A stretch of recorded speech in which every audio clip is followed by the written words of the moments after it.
At the edge of the familiar, where your comfort zone ends and the unknown stretches before you, that's where greatness awaits. Are you ready to take that leap? This is the Risk Big podcast with your host, Travis Fitzwater.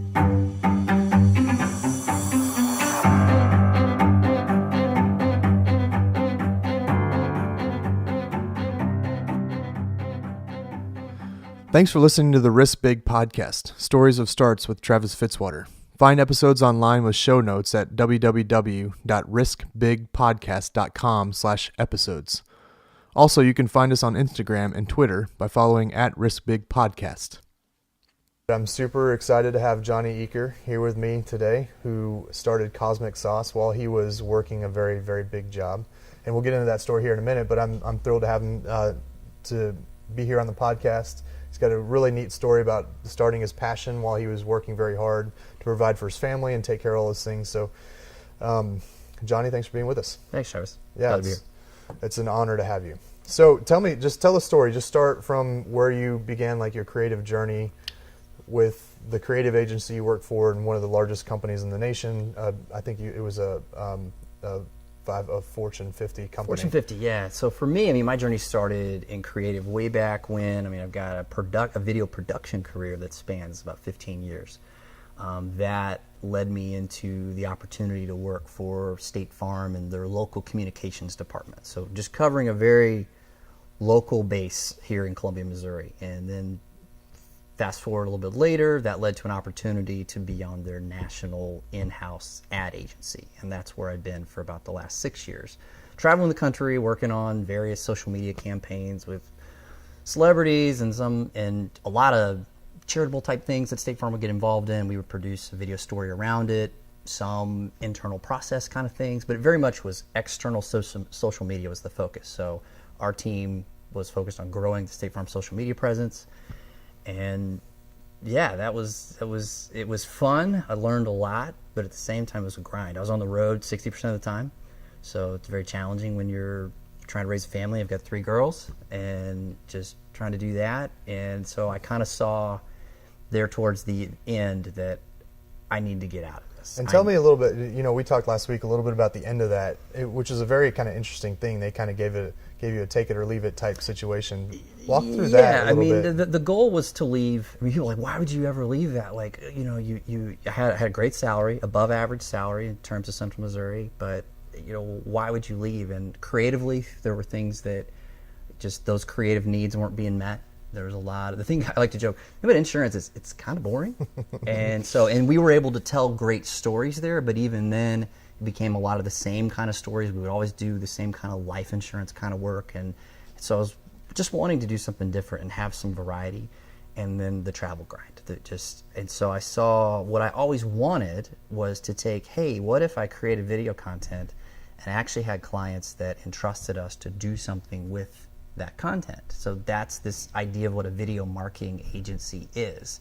It's a very weird concept to a lot of people. People understand how to make video, but just the strategy and the creative and the results, like putting all that together, that was kind of the vision, and that was over 2 years ago. So I started working on that business on the side and brought in a business partner and brought in key vendors and was able to run that while I was still traveling like crazy. And the goal is to leave. Well, then State Farm comes to me. They say, hey, we want you to move to the corporate office and be on site for in the in-house ad agency. So what's option B? And they said option B is severance. And the severance wasn't life-changing money, but it's enough to go, you know what?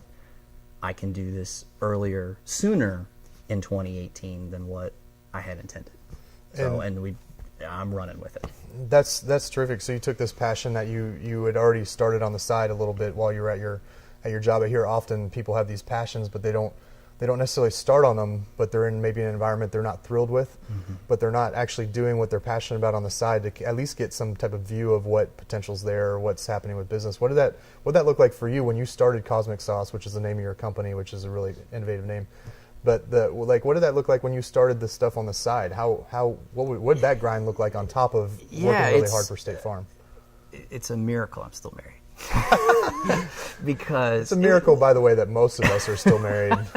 well, but just for the fact that it was actually a little bit easier to manage from the road, because I could lock myself in a hotel room and choose not, when the crew was done shooting, we'd work in crew sizes of 4 to 6 people. And, with that came, oh, we're going to go out to dinner and basically party. And I'd go, you know what, I'll join you for dinner, and then I'm going to lock myself in the hotel room and get some stuff done. And it was no distraction. Whereas when you're at home, there's a lot of distractions. There's a lot going on. And so, but even that, when I was home, it's dedicating yourself, that I'm going to carve out this time, and really getting buy-in from the people around you, that's with your spouse, your significant other, or just even close friends, that look, I'm carving out this time on Saturday or Tuesdays and Thursdays, like this is my time to get this done, and they buy into what the end goal is and why you're doing it. Or it's a lot of late nights. I mean, I'm a big Gary Vee fan, and talking about, instead of that 2 hours of Netflix that you're do every night, that's time you can be working on your business. Now, granted, you should spend time with your family if you have it or what, but I think a lot of people that work a 9 to 5 and they're not happy, how are you spending that time from 5 to 11 to 12 a.m. that you could be at least carving 2 or 3 hours out for what you want to do?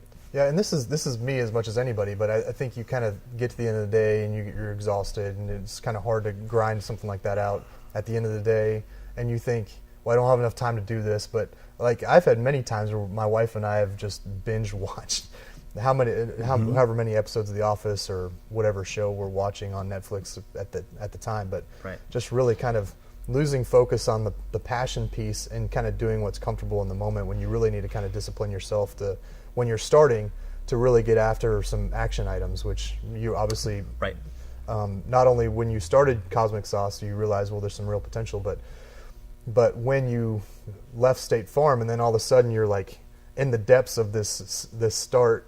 Yeah, I officially jumped. November 30th was officially, so this is, we're a month in-ish, and so obviously, I've been preparing for this, but at the same time, there's a lot still to be learned, and I'm finding that there's a lot of homework I still need to do. And so even the fact that I can now dedicate all my energy to this, it's still blocking time for certain things that, outbound sales is this time every day, and it's a small amount of time, but it has to happen every day, because if it doesn't, we're not going to reach our goals. And then there's 2 of us, and we're wearing production hats, and so when's production getting done, and not being afraid to pull in vendors and potentially spending a little bit of money just to keep your current clients happy, and maybe your margins go down a bit, but that's okay, because it frees me up to go do the things that need to happen for this agency to grow. And the stuff that you're probably just good at, the stuff where you're not. I think, like, you have to, when you start your business, you kind of have to be a jack of all trades. You have to do a lot of everything, but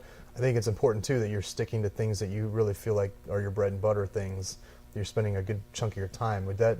Yeah, I have a business partner, and that's what I would suggest to anyone. You don't have to go into business with someone, but create strategic partnerships, and that people that you can work well with, and how you can work together, because I think everyone has those. That's how business gets done. And for me, in our agency, when we put a creative project together, I am not a super strong writer.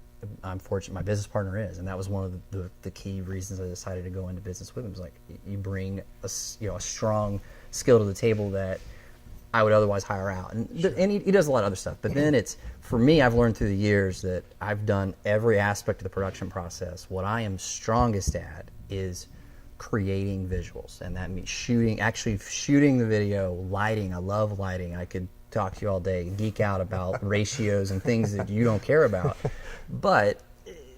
And then what I've learned, I'm a really good editor, but I farm out a lot of our editing, because the more I spend, and I've learned this especially in the last year, the more time I spend in front of a computer, it's the less time I can be doing other things that need to happen, that I'm better at. I could be doing the next shoot. I can be having conversations. I can be building relationships. If I'm stuck in front of a computer at an editing bay, the business isn't going to grow. Sure. You experienced some disappointment though too when you started this. Like, it wasn't just like you left State Farm and then all of a sudden it's easy. You told me a story. Really, I can't even fathom what's going on in your mind when you lose a huge contract. But can you talk a little bit about this contract that you had a commitment on, and then all of a sudden? Yeah, I mean, I'll leave names out of it, but it's one of those things that we had going into the year. We had anticipated that a fairly large contract was going to happen, a fairly large retainer that really, to be honest, would have made that transition a lot easier. And in the 11th hour, client just says, it's not going to happen right now. We're not going to say never, but it was basically got cut by 75% of what we thought was going to happen. So when you think payroll is made, as I talked to you today, payroll is not made. Payroll, but I think that's to me, I kind of took like a good 15 minutes and vented with my business partner about it, and then it's like, I'm over it. Like, all right, now I'm in, outbound mode even more, and to me, it's that much more to find clients that are a good fit and that will work. But yeah, and I think, the more I talk to experienced entrepreneurs, like, that's just how the game is played. Natural piece of business. It's going to happen. I mean, it can happen at any moment. And so, we could have been 6 months into that. And it would have been nice to be at least 6 months into that contract. Sure. And then maybe something happens. And so, yeah, it was a huge surprise. But at the same time, it's fueling the fire to go get what needs to be done. Yeah. And I think it speaks to the ability of entrepreneurs to adapt and the need to be able to adapt. Mm-hmm. And I've had so many of these conversations with these entrepreneurs now. This is, I don't know, we're about to 10 interviews at this point, but with entrepreneurs that said, well, we didn't really know how exactly we were going to accomplish this thing, but we knew we had an idea to start with.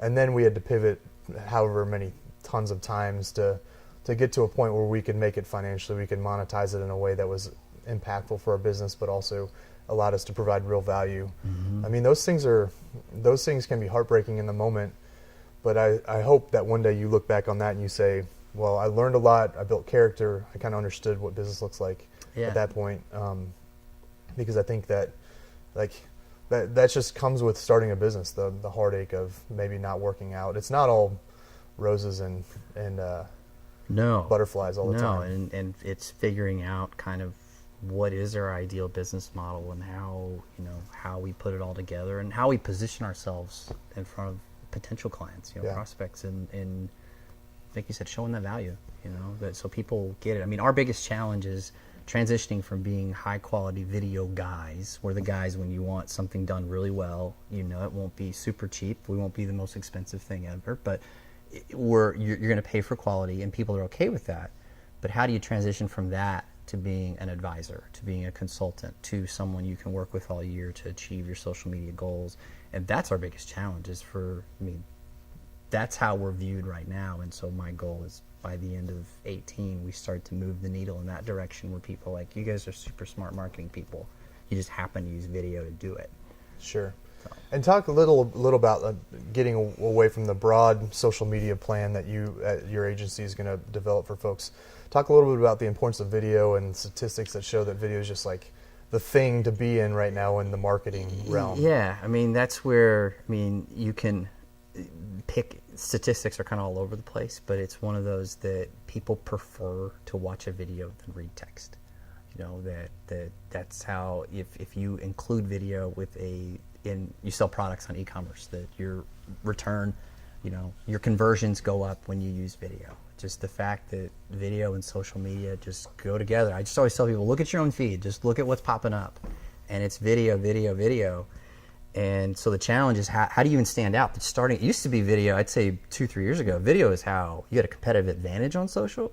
Now it's like, well, you need to be in the video space and with your brand, but then how do you stand out amongst the noise now? Because now everyone's checking out Facebook Live. How do you as a business or an entrepreneur do it a little bit differently? And for us, we hang our hat on storytelling. That's you've got a pain point, our answer is tell your story. Tell your story, because if you can humanize, your brand, humanize your company, because people want to do business with people they trust. Yeah, sure. And if they can start to view your company as an actual human, like they care, man, that changes things a lot. And so that's what we're trying to do.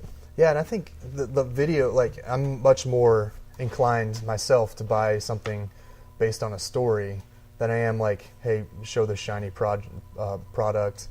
like just get the camera right, the camera angles right or whatever. But story really kind of drives sales a lot more than just like a product or benefit or service, and kind of explaining what you can do for somebody, as opposed to, hey, this is what we have done. Right. And this is pretty amazing.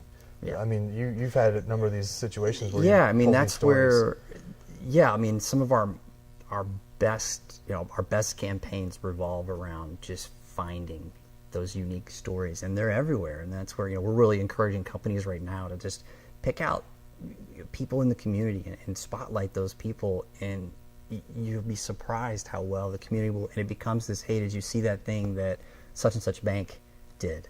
Or, and the key is, though, you don't pat yourself on the back, that it's truly about someone helping someone, or whatever the story is, and presenting it in such an interesting way that people have to see it, and then they share it. You create. Tim Miles is a marketing consultant that used to be here in Central Missouri. He's in Nashville. He talks about share-worthy content. Mm-hmm. That's the goal, and you can do it by captivating people. And word of mouth, I mean, gives you so much more traction. And this, I mean, social media nowadays is the word of mouth marketing. As long as you have people that aren't, going off the ledges, with which social media can become very quickly. Right. But storytelling, tell me a little bit about how you got so good at storytelling, and how you storytell for your clients. Yeah, I think it comes down to so much in the process itself, because I think, people say, I want a video, and they'll hire somebody and they'll show up with lights and camera, and it may look amazing, but you have to start with, what are we trying to achieve here? Who are the people that even make up this story? If this is a marketing piece for a particular company, or a great testimonial. To me, testimonials are the thing that's where people can win right now, is amazing customer stories that are there, but they feel like short films almost, and you're able to get into what the pain point is, and all that comes for me is the pre-interview. We spend so much time formulating a plan before we even roll camera, and that's where I think people make the most mistakes when they're trying to tell a story, because they're telling the story that they think they should tell, as opposed to just letting the story kind of unfold. Because once you get the key sources involved, I don't know how many times, like for example, we one client, they wanted us to interview their employee. This was an HR recruiting kind of piece. Hey, interview our employee, because he used to work at this car wash, and one of our foreman guys would come in there every week, and they'd say, and then basically built a relationship, and they thought the story was, you used to wash cars and now you're managing $5 million hospitals. That's the story. Well, through talking with him and really diving into the story was, he didn't go to college. He didn't, and his family was okay with that, which is kind of, that's a rarity. Yeah. And that it was more this blue collar heart that we would have never known, that if we showed up and just said, hey, tell us about working in a car wash, and what the client put in front of us, the story would have felt kind of flat. And whereas we're pretty proud of that story, in that it turned into almost, if you follow Mike Rowe, and just, believing in the trades, and it had this voice that just wouldn't have happened if we didn't spend it was just an hour. It was an hour phone conversation with, just tell me about yourself, tell me why you work here. And you could have positioned it a number of different ways, but and then you're like, that's really the story. Yeah, and I think that's an interesting thought, because I think vulnerability, hearing people's stories where there was struggle, speaks to human nature much more than hey, I've got it all together. Right. Look at, all the great things that we're doing. Well, yeah, we have great things, but it's because we have great people, and we have great stories. And if you can get to that vulnerability, the hard stuff, I never went to college, or I had this painful moment in my life that changed directions for me. That's what people want to hear, because they don't necessarily, they want you to be real, because they're struggling with, everybody struggles with their own personal issues. We all have them. And so when you can tell stories that have vulnerability built into it like that, I feel like it's just so much more impactful. And this is me. I'm not a story expert like you are, but the emotional connection that you make there is so much more important than, hey, look, we got this cool product. Yeah, like with our nonprofit work, we're so much about inspiring people and not. I think a lot of the nonprofit template is that pull the heartstrings and make people cry. Like, we really shift away from that. I mean, there might be a point to where, there's a lot of emotion, but the goal isn't just, you're going to cry so much and get your checkbook out. It's that you're better off following, like we did a project for Boys and Girls Club here in Columbia, and like highlighting that kid, how that facility is literally changing his life, but you get to go behind the curtain and really see. And so we ask a lot of the people that we film. Like, I'm going to be with you all day, so you need to clear your schedule. I want you to understand what you're getting yourself into here, because we really want to tell the story. We want people to see what it's like, that this is your kitchen. It's one thing to say, oh, woe is me, especially if you're talking about, poverty or whatever. Yeah, it's sure. like, but do it do it the right way, and not be like, Yeah, sure. But how do you break the ice though on this stuff? So like, we're not taught to be vulnerable in our society. Nobody tells you, hey, be weak, or expose hardships, or any of that. How do you get somebody in a storytelling time? You build a relationship with them. I mean, it's one of those that before we even start rolling, again, it's the pre-interview. You set expectations, and this is what, and hopefully you have more than one meeting before we actually do an interview or we spend time with them.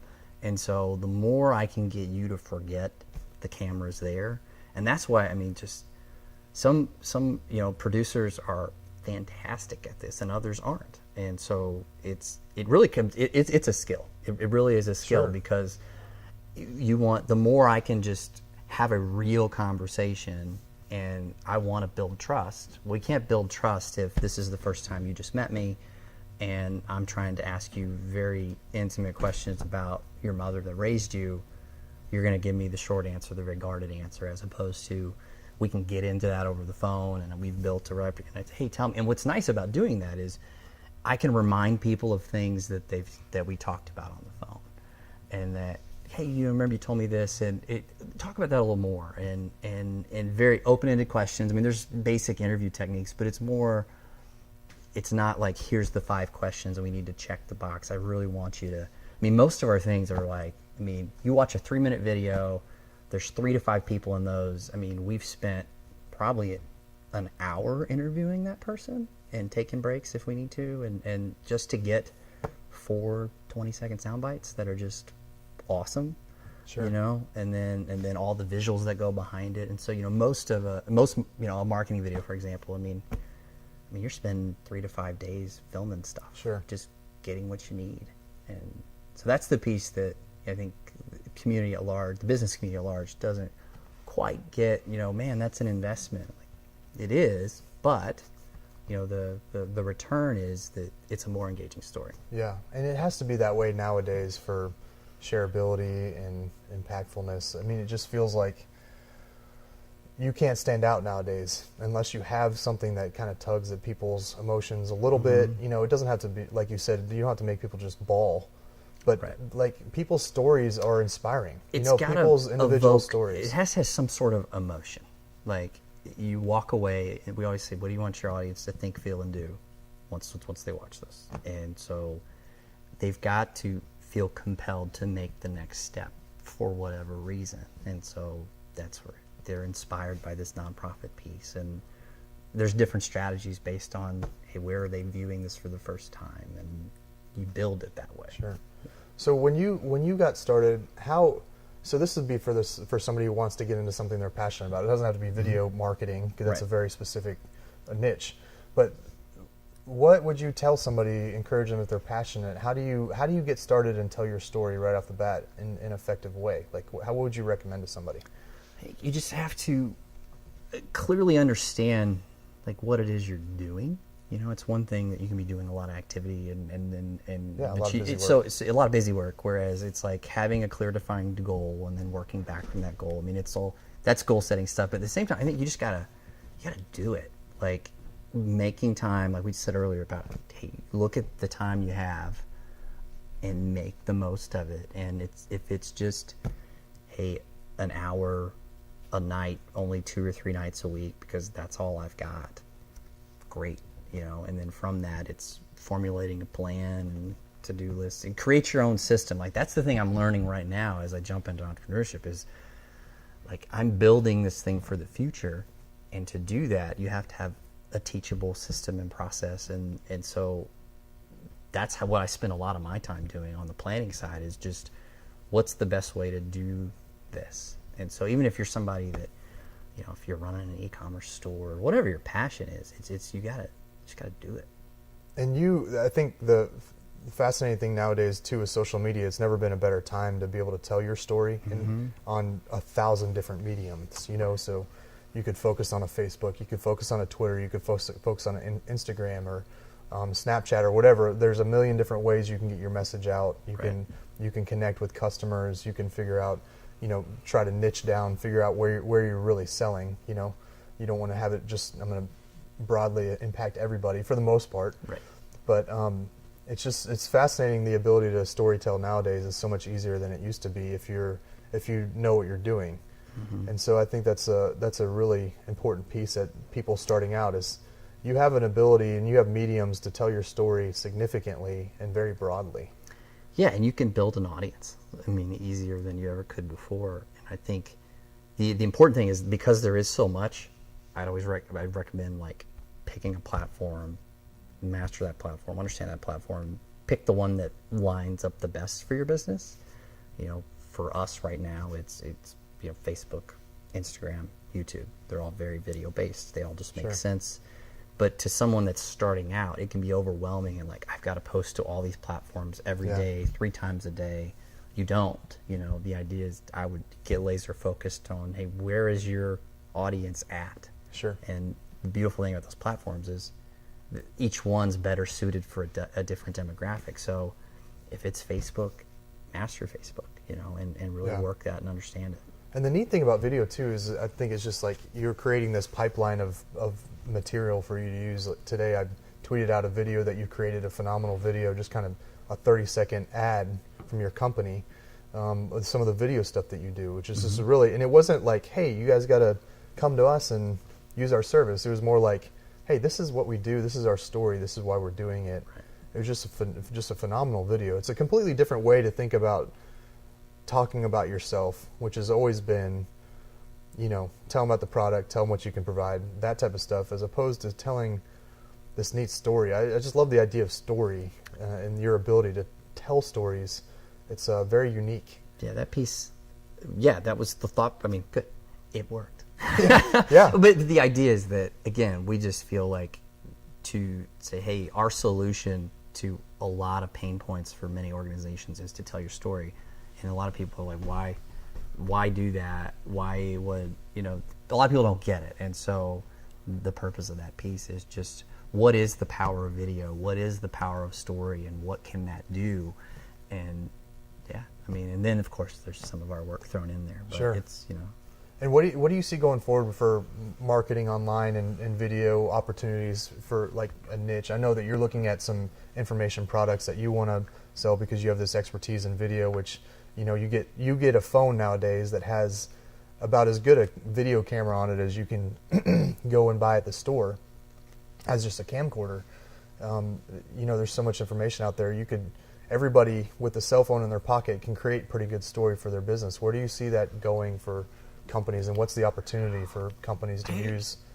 I think the opportunity for companies is just starting to, if you're going to start creating your own content, it's putting a plan and sticking to that plan, and that this is what we're going to do this quarter, and, you know, assigning resources. You need somebody that's going to stay behind it, because it's very easy just to go, we make a couple videos and then it falls off. You know, if you're going to be doing Facebook Live, the thing to me about social is be consistent. Sure. Because that's where, and spend a little money. You don't have to, because Facebook is pay to play. Social in general pretty much is pay to play. Organic's kind of going by the wayside. So that's where, if you're going to set aside a little bit of money, don't be afraid to, hey, we've got this great blog post, spending a little bit of money to get that in front of the right people. Because that's the beauty of social, is you can put the right piece of content in front of the right person.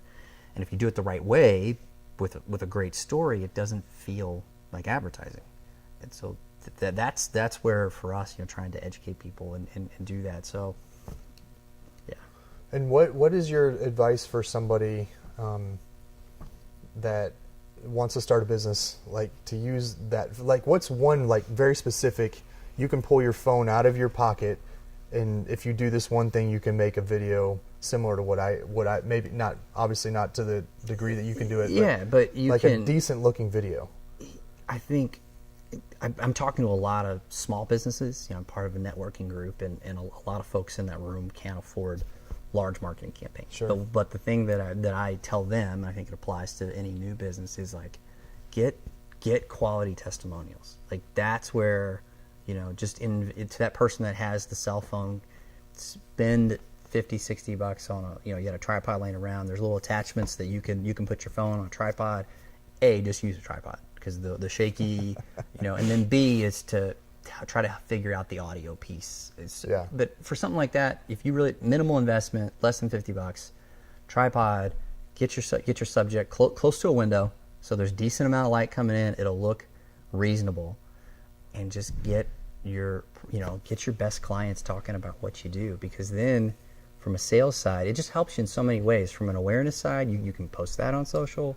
On a sales side, when someone's on the fence about just understanding what you do and why they should do business with you. Yeah, and it's really like video. It's just a product you can keep using over and over and over again. It doesn't go away. That's some of the great stuff. It's not just like a radio ad you just throw out there and hope that it has an impact. But there's measurables, there's metrics. You can, like the ability to market what you're doing today is incredibly different than it ever has been. Right. It's just really neat. The last thing I'll ask you, Johnny, and thank you again for your time, is before I ask you how people can reach you if they want to get in touch with you, is what would you say to somebody who's an aspiring entrepreneur, maybe not in the video or marketing or the fields that you and I live in, but like just somebody that's sitting at home and they're saying, I want to do what I'm passionate about. It's time for me to take some action. What would you say to them to inspire them to take the action? That just get started. I know it's cliche, but to me that looks like, don't be afraid to ask for help. That we all have people in our inner circles that in your eyes they've made it. They've been where you are. And I think if you start, I'm finding so many people that they're presidents of companies or whatever, and just coffee conversations. And if you're transparent, I'm not trying to sell anything. Like it's more of a mentor kind of thing. Like I want to learn. I need some advice. I'm just getting started. You'd be surprised how many people will be like, yep, they will take that meeting. They will take that phone call, and you'll walk out of that learning so much. Because even though I have an MBA, there's so much I don't know. That when it comes to actually running a business day in and day out. So just reaching out to your networks and talking to those that have been down that road before helps a ton. And I think on top of that, we don't live in a static environment. Like sometimes we think if we take action, nothing's going to happen. But it feels like, at least when I started this podcast, as I started having these conversations, like these doors are opening. Like you and I met last week. You contacted me to sit down for coffee to talk about association plans. We started like dreaming together, and so we came up with this podcast idea, and you're doing some video. I mean, it's like when you start taking the action, some things start to fall into place. So you're not taking this massive action towards a product or doing what you're passionate about, and then in our universe, that's it. Like things start falling into place. You take some effective action. You start doing what you're passionate about. People start asking you about it. It opens up doors. It's been amazing for me to see how, as I've done something I'm passionate about, I'm getting many times over more questions now about what I'm doing than in years past when I wasn't pursuing that passion. I'm getting questions almost on a daily basis. What are you doing? Tell me about it. So it's really neat how, like what you said, just that by taking action, it opens up doors that you can never be prepared for when you're starting. You just have to start. Yeah. It's a really great point. Yeah. And then having those people. I mean, to me, I'm just finding identify those people that can be a mentor and people that can hold you accountable, because it's like you've got a million things going on, and that, again, if it's something as simple as a spouse or a friend that, hey, what'd you do this week on your project? Are you, and if you can have that open dialogue, and for somebody, because in your mind, you're going to get 40 things done this week. Realistically, you're going to be lucky to get 10 done, and that's me having the whole day to do this. And so if you've got a 9 to 5, set those goals, action items, and just keep going back. Whatever your follow-up system is, use it, because there's a lot to do, but it's manageable if you just put it in small pieces. Yeah, and a lot of people want to help too. I mean, that's what I found. I think if you feel like, oh, I'm kind of in this by myself, and like I said, just find those that have been there before you, and that doesn't have to be your industry. Like, it's just business is business. Yeah. There's general principles that it doesn't matter, and people will help. Yeah. Yeah, and it's like social media has helped me on this. Like, I've gotten a number of. That's how I found it. I got an interview with a female venture capitalist, which I can't wait for that interview to come out, because I think it was a phenomenal conversation in my mind. Everybody else may be bored to tears by it, but I loved it. But she's that came from social media. I posted on Twitter, does anybody know a female venture capitalist, so I can get their perspective on business building and all this. And so there are plenty of people out there that want to help. They want to help see you succeed. They want to see you do what you're passionate about. It's inspiring to people when they see somebody doing what they love, and they may be falling flat on their face in their own mind, but people are inspired by it. And so thanks for those words. Last thing, how do people reach you if they want to say, hey, I want to know more about this Johnny Eaker guy? CosmicSauce.agency. That's the easiest way to find us. Obviously on social media, we're all over the place. Yeah. Or find me personally, Johnny Eaker, Facebook, Instagram, all that good stuff. Very good. Johnny, thanks for your time. I appreciate it. Thank you. It's great. Thanks for listening to the Risk Big podcast, Stories of Starts with Travis Fitzwater.